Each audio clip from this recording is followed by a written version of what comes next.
Hey everyone, Gill Gross here, post-match. Aryna Sabalenka versus Elena Rybakina, Indian Wells 2023 final. If you're not here for spoilers, click off the video in 3, 2, 1.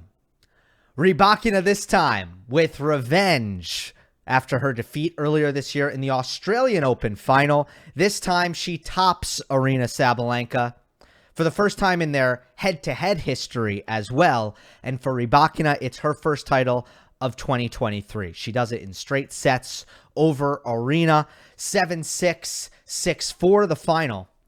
And before I get into the analysis of the match, I do want to point out one thing that's kind of in the bigger picture. Now, I think so highly of the level that Rybakina has been playing throughout the year, and I look at her at this point as a bona fide top player. But or I shouldn't say but, I should really say and.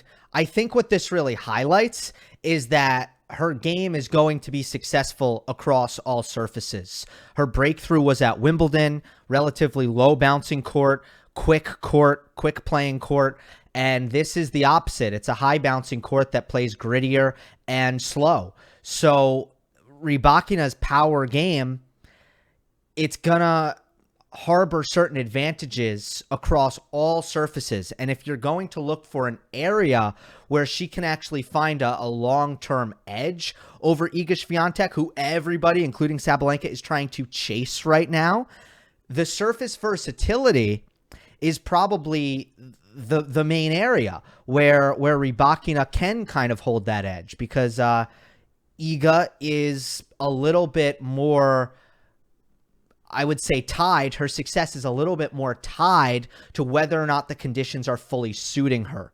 All right, let's get into the match.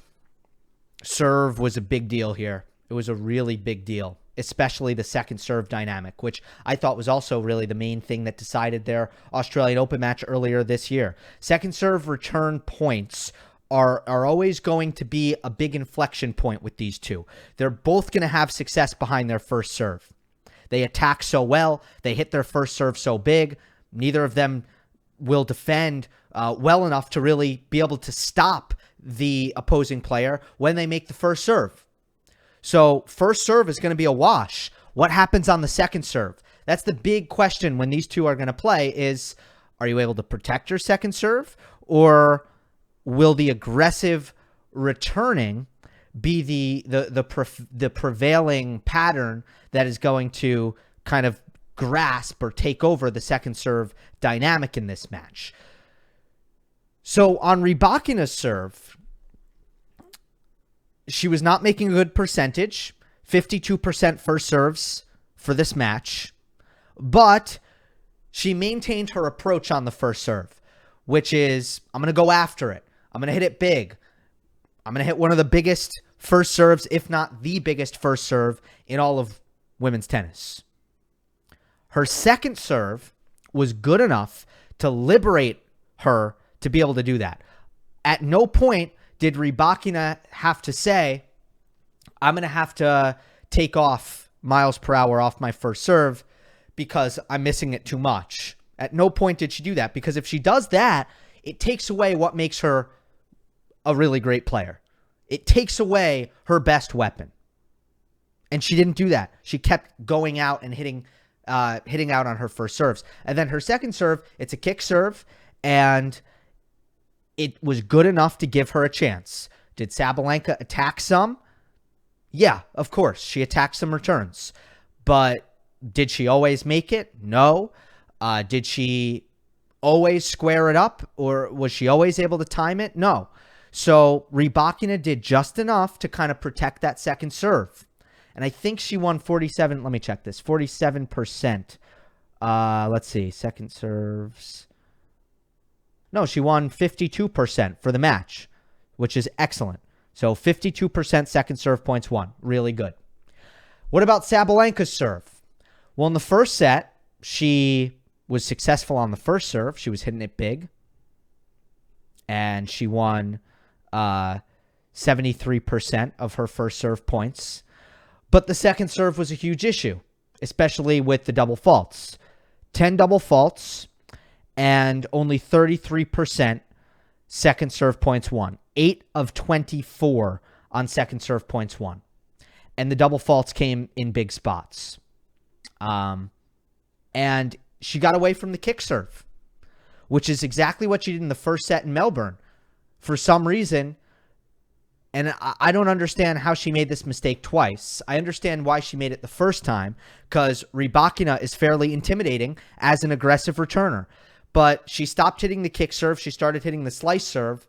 And when she's slicing her second serve, it's going to lead to a lot of double faults. And it did. 10 of them. And they hurt her.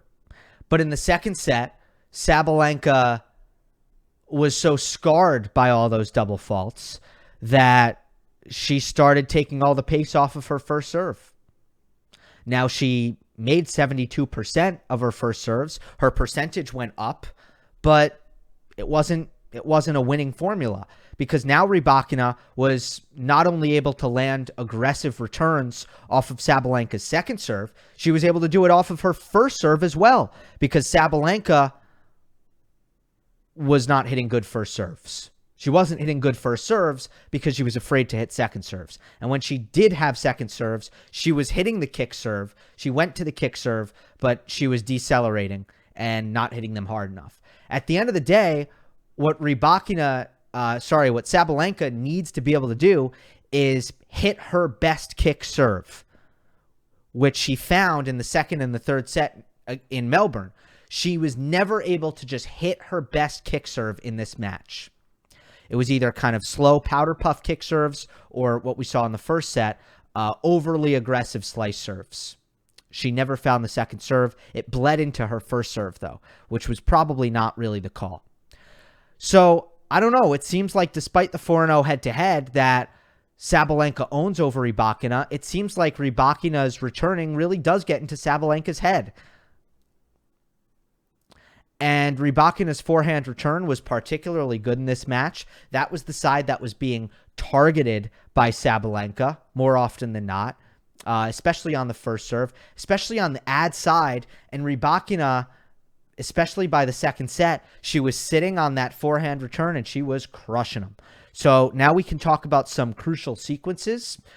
First set tiebreak, for example, 11-10. Is where I'll pick it up at the end of this really marathon first set tiebreak where both players had tons of chances. And Sabalenka missed her first serve, up set point at 11-10, hit a second serve on the ad side. Where did she go? Just as I said, T. She went T on the ad side to Rybakina's forehand.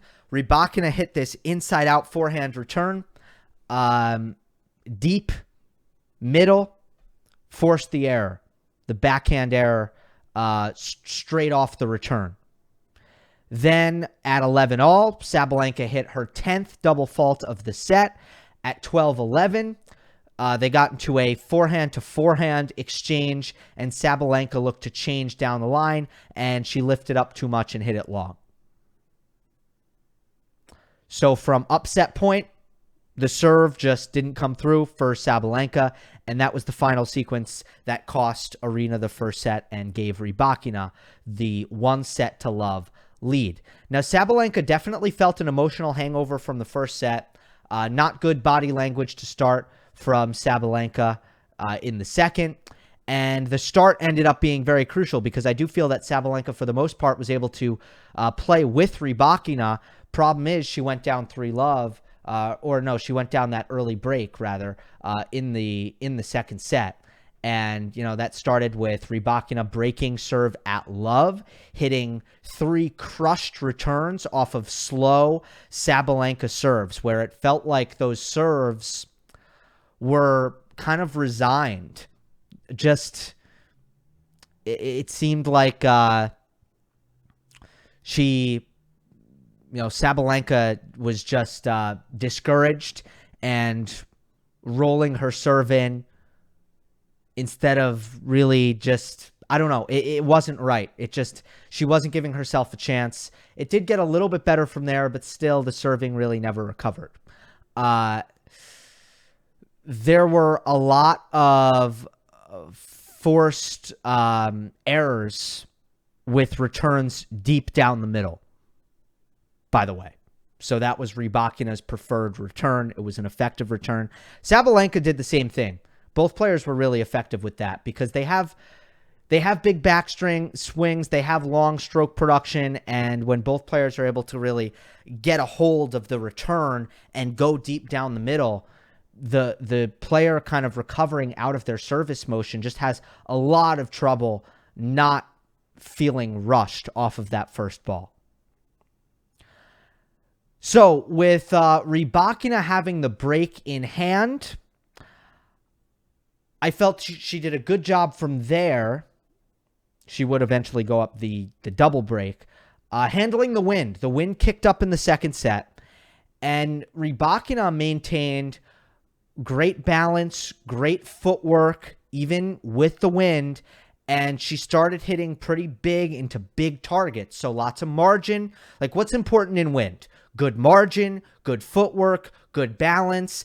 And Rybakina did a really good job maintaining all of those things when the wind kicked up and won some crucial baseline rallies to get that second break of serve, which she did need, because then playing into the wind, Sabalenka relaxed a little bit, played a couple of good games, and again got one of the breaks of serve back. But I thought that was especially significant that Rybakina was playing so well on the wind, because I do tend to prefer Sabalenka as a baseliner. I got into those couple, I got into the reasons why after their Australian Open match. But the wind, once the wind kind of was brought into play, it did feel like Rybakina handled it better, was better suited to play the baseline exchanges in the wind. And that awarded her the insurance that she needed. Did a good job serving it out, found some good serves, and won it 6-4. So I'm looking forward to watching more of those two play. I mean, Sabalenka needs to figure out how to protect her second serve against Rybakina's aggressive returning. Rybakina is going to punish you off the forehand and the backhand. There's nowhere to hide, and you just need to hit quality second serves and take your chances from there. Trust your ability to absorb and move. You know, Sabalenka does that better than Rybakina. She is able to play better defense and cover the court a little bit better, but the fact that her second serve got so bad that it took away even her first serve was a really, really big problem for Sabalenka in this match. And take nothing away for Rybakina or from Rybakina, because she won this match despite serving 50% first serves. So she can play better. Let's not forget that as well, that, you know, Rybakina did not have a good serving day either in some respect, but compared to Sabalenka, it was better. It was a better serving day than Sabalenka, and that was really, really crucial. Hope you enjoyed. Don't forget to subscribe. I'll see you next time.